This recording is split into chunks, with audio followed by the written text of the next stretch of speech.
de sa sœur, d'Agrippa, de ses proches, de ses amis, d'Aréus, de Mécène, de ses docteurs et de ses prêtres sacrificateurs, tout ce monde a disparu. Porte maintenant ton regard sur d'autres exemples, en te focalisant non sur la mort d'une seule personne, mais plutôt sur l'extinction complète d'une famille comme celle de Pompée. Médite sur les inscriptions funéraires qui proclament « le dernier de sa lignée ».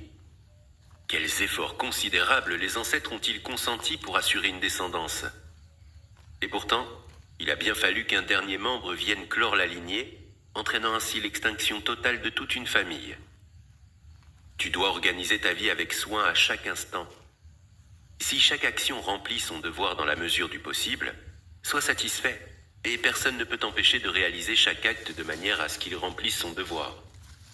Mais un obstacle externe se présentera. Rien ne t'empêchera d'agir de manière juste, mesurée et réfléchie. Mais peut-être un autre aspect de mon activité sera-t-il bloqué? Eh bien, en acceptant l'obstacle et en te réjouissant de pouvoir concentrer tes efforts sur ce qui est permis, une nouvelle opportunité d'agir se présentera immédiatement à toi, en remplacement de celle qui était entravée, et elle s'adaptera à cette organisation de la vie dont nous parlons.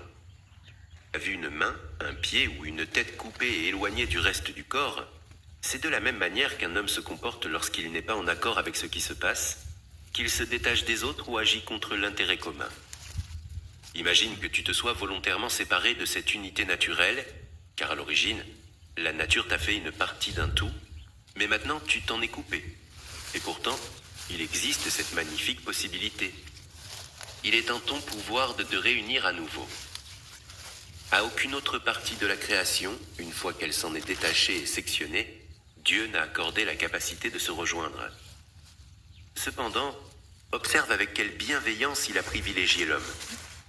En effet, il lui a conféré la faculté de ne jamais se séparer du tout. Et si jamais il venait à s'en éloigner, de revenir, une fois séparé, de se raccorder et de reprendre sa place en tant que partie intégrante.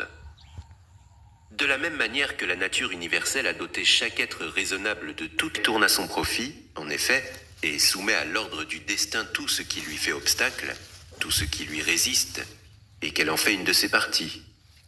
De même, l'être raisonnable peut aussi faire de toute entrave une matière à s'édifier lui-même, en tirer profit, quelle qu'ait été son intention première.